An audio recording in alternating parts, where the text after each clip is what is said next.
Please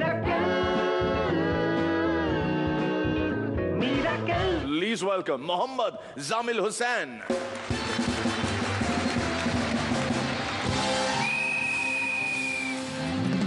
সুপ্রিয় দর্শক মণ্ডলী, আমরা শুরু করতে যাচ্ছি মিরাক্কেল আক্কেল 6 এর ফাইনাল খেলা। আচ্ছা, জি বাংলার পর্দায় আপনারা দেখতে পাচ্ছেন এই ফাইনাল খেলা যারা অংশগ্রহণ করছে ওপার বাংলা এপার বাংলা মিলিয়ে টোটাল 10 জন পারফর্মার। মারাত্মক সব ভেজ নন ভেজ বলা এই পারফর্মারদের দিয়ে ফাইনাল খেলা শুরু হচ্ছে। তার আগে দেখে নেব চতুর্দিকে উত্তেজিত আপনারা টান উত্তেজনার মধ্যে খেলা শুরু হবে। উত্তেজনা টান বলতেই মনে পড়লো এখানে দুটি টানের কথা বলা হয়েছে। একটি টান হলো যোগসে বাজার ইদানি খুব টানাটানি চলছে। দ্বিতীয় টানটি হলো শুভঙ্কর তাদেরকে ডেকে বলেই দিয়েছে যে এপিসোড বেড়েছে, তোরা একটু টান। যাই হোক, টানাটানির মধ্যে দিয়ে শুরু করতে যাচ্ছি। তার আগে পরিচয় করিয়ে দিব, ওই দেখেন ওখানে তিনজন বসে আছে মহামান্য জাজ, যাদের একটি কমেন্টসে আপনার জীবন তছনছ হয়ে যেতে পারে, যাদের একটি কমেন্টসে আপনি আহত না হয়ে মাঠ থেকে বিদায় নিতে পারেন। যাই হোক, আর আমার হাতে বাম পাশে যিনি বসে আছেন, মিডা মাফ করে দিও, এই লোক পাঞ্জাবি পায়জামা পরা রেফারি, এই একমাত্র রেফারি মাঠে বসে হুইসাল দেওয়ার সাথে সাথে এক একজন করে এখানে আসবেন, তাদের খেলা পরিবেশন করবেন। যাই হোক, অনুষ্ঠান শুরু করার আগে আরেকজনের কথা বলে দেই, এই অনুষ্ঠানের পিছনে যার সবচেয়ে বড় হাত, তিনি আমাদের সকলের ভয়ের বিষয়, জনাব শুভঙ্কর চট্টোপাধ্যায়। আশেপাশে না, উনি নেই, আমরা খেলা শুরু করতে পারি। সবার প্রথমে যে প্রতিযোগীকে আমরা মাঠে এনে ডাকছি তিনি হলেন আমাদের সকলের প্রিয় ফটিক পুরোপুরি কায়েত। আমরা দেখতে পাচ্ছি ফটিক পুরোপুরি কায়েত মাঠে নেমে এসেছেন। ফটিক পুরোপুরি কায়েতের যোগ শুনে আমরা খুব ভালো জানি রনিদাস সিলেখাদি রনিদাসের উপরে মাঝে মধ্যে কায়েত হয়ে পড়ে যান। যাই হোক, এটা হলো ফটিক পুরো কায়েতের ধারা বর্ণনা। উনি চলে এসেছেন, উনি যোগ বলা শুরু করেছেন। আমরা দেখতে পাচ্ছি ফটিক মশাইয়ের 2 হাত উপরে উঠে গেছেন, এখনই মনে 5 লাইন ছেড়ে দেবেন। এত রাতে লোকের পিছনে না লাগলে কি না, মারাত্মক ভঙ্গিতে ফটিক পুরো কায়েত উনার 5 লাইন ছড়ে দিলেন। উনার 5 লাইন ছড়ে দেওয়ার পর মির্জা বলে উঠলেন, কোথায় ছিলে ওস্তাদ, কোথায় ছিলে? তারপর মির্জা তার মাদুলি গানের সাথে একটু হেলে ধুলে নাচানাচি করে ওয়ার্ম আপ করে যাওয়ার পর ফটিক পুরোপুরি কায়েত চলে গেলেন তার নিজস্ব জায়গায়। যাই হোক, পরবর্তী আকর্ষণ, পরবর্তী যেই খেলোয়াড় এখানে আসছেন তিনি খেলা শুরু করার আগে আমি জেনে নিচ্ছি, দাদা আপনার বাচ্চার বয়স কত? 8 বছর। বাচ্চা লেগে বাইরে যান। আপনার বাচ্চার বয়স কত? 12 বছর। আপনি বাইরে যান। আপনার বাচ্চার বয়স কত? 18। আপনি থাকেন। ভাই আপনার বাচ্চার বয়স কত? এটা আমার বাচ্চা না, এটা আমার বউ। আপনি থাকেন। আপনার জন্যই ওই ছেলে আসছে। আমরা দেখতে পাচ্ছি সঙ্গীত তিওয়ারি নেমে গেছে নিজস্ব স্টাইলে, এদিক ওদিক দাঁড়িয়ে তাকিয়ে এখন মনে হয় এই বলে দিচ্ছে লেদারুদা মাথা মোটা মারাত্মক নন ভেজের সম্ভাবনা, কিন্তু না বেশ। দর্শক হতাশ, দর্শক এতক্ষণ কানে আঙ্গুল দিয়েছিল। সঙ্গীত তিওয়ারি আবার তার নিজস্ব ফর্মে ফিরে এসে এখন মনে হয় বলে দিচ্ছেন, হ্যাঁ মারাত্মক ভঙ্গিতে 5 থেকে 6টি নন ভেজ বলে দিয়ে পুরো মাঠ গরম করে দিয়েছে। ওদিকে দেখছি রামু শামুর বউকে নিয়ে মাঠের চিপায় চলে গেছে প্রেম করতে।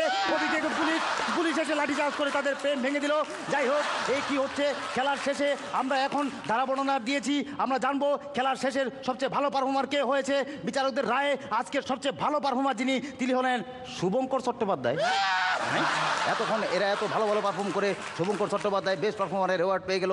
আমি ঠিক বুঝতে পারছি না কি হচ্ছে। যাই হোক, সুপ্রিয় দর্শক মণ্ডলী, টাকা শুধু পারফর্মাররা পায় না, এটা যে ঠিক না, শুভঙ্কর দ্বারাও টাকা পয়সার দরকার আছে। যাই হোক, খেলা শেষ।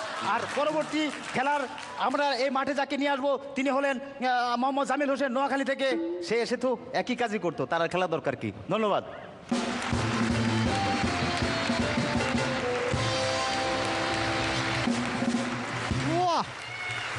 রনিদা, আপনি যে ধরনটায় পারফর্ম করেছেন, অনর্গল ওই রকম প্রায় নিঃশ্বাস নেওয়ার সুযোগ না নিয়ে বলে যাওয়াটা খুব শক্ত। আপনার পারফরমেন্সের দিক থেকে বলবো খুব স্মার্ট প্রেজেন্টেশন ছিল, কিন্তু ততটা মজা এই অবজারভেশনগুলো থেকে বেরোয়নি বলে আমার মনে হয়েছে। All the best. আরও 2টো রাউন্ড রয়েছে, জমিয়ে আপনার পারফরমেন্স নিয়ে তো কোনো কথা হবে না, মজাগুলো আরেকটু বেরোক। হ্যাঁ, all the best. Sreelekha, I enjoy, আমার ভালো লাগে। বেবি পরাণ, নিজের ভাঁড়ারের দীনতা এইভাবে প্রকাশ করো না, যেহেতু 3 নম্বরে গিয়ে একটা প্রশ্ন আসতে পারে বলে এত রিল্যাক্স হয়েও না। All the best. ইম্পর্টেন্ট, কিন্তু খুব ইম্পর্টেন্ট এই কথাটা। কৌশিকী, রথী মহারথীরা বলার পরে আমি বলার কোনো জায়গাই নেই। আমার ভালো লেগেছে, আমার মনে হচ্ছে খুব স্কিলফুল। কন্টেন্ট নিশ্চয়ই আরও অনেক ভালো হতে পারত। Thank you madam. আচ্ছা। ভালো লেগেছে, খুব ভালো লেগেছে। আর আমার কাছে খুব ইন্টারেস্টিং হচ্ছে যে ভাষাটায় আপনি কথা বলছিলেন। আমার তো মনে হয় যে ভেজ হোক বা নন ভেজ দুটোতেই আনন্দ পেতে পারি। এই ভাষাটা অদ্ভুত আনন্দ দেয়। খুব সাধারণ কথা বললেও মনে হয় আনন্দ হচ্ছে, হাসি পাচ্ছে। Thank you. All the best Jamil ভাই। এই কথা আমিও স্বীকার করবো যে আপনাকে দেখতে লাগছে চমৎকার। তো আপনার অ্যাপিয়ারেন্স যেখানে এত ভালো, আপনার কন্টেন্ট যদি সেই সমপরিমাণ এরকম একটা হয় কিছু, তাহলে আর আপনাকে আটকায় কে? একটা বিষয় দর্শকদের জানিয়ে রাখি, ওই আমরা করেছিলাম না একসঙ্গে নাচ, মিরাক্কেলে আসতে চান, হ্যাঁ, সেইটা দেখার পর যারা যারা আপনাকে ফিডব্যাক দিয়েছেন তাদের মধ্যে বেশ কিছু ইন্টারেস্টিং লাইনস এসছে। কি বলেছেন তারা? মানে ওই একটা লাইন বললেই হবে আর কি।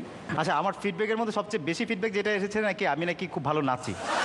তো আমি নিজেই অবাক আমি ডান্স মাস্টারটা। না, আমরা একটু নাচের ট্যালেন্ট থেকে ডিপ্রাইভড হবো কেন? একটু 1 মিনিট নাচো নাচো। তাহলে ওই গানটা কৌশিকী আর পার্থর জন্য স্পেশালি, ঠিক আছে? দাও দাও দাও, চলো আমিও নাচবো তোমার সঙ্গে। ওরে মিরাকেলে আসতে চান, বেশি করে জোজ বানান। আহা, ওরে স্ক্রিপ্ট জোকসে ঝগড়া করে মূল্য বেশি কার গো, স্ক্রিপ্ট জোকসে ঝগড়া করে মূল্য বেশি কার। ওরে মিরাকেলে আসতে চান, বেশি করে জোজ বানান। স্ক্রিপ্ট জোকসে ঝগড়া করে মূল্য বেশি কার গো, স্ক্রিপ্ট জোকসে ঝগড়া করে মূল্য বেশি কার। ওরে মিরাকেলে আসতে চান, বেশি করে জোজ বানান। স্ক্রিপ্ট জোকসে ঝগড়া করে মূল্য বেশি কার গো, স্ক্রিপ্ট জোকসে ঝগড়া করে মূল্য বেশি কার। স্ক্রিপ্ট জোকসে ঝগড়া করে মূল্য বেশি কার গো, স্ক্রিপ্ট জোকসে ঝগড়া করে মূল্য বেশি কার। সুবহানাল্লাহ।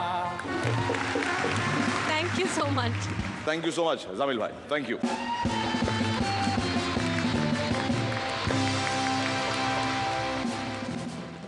মিরাকেল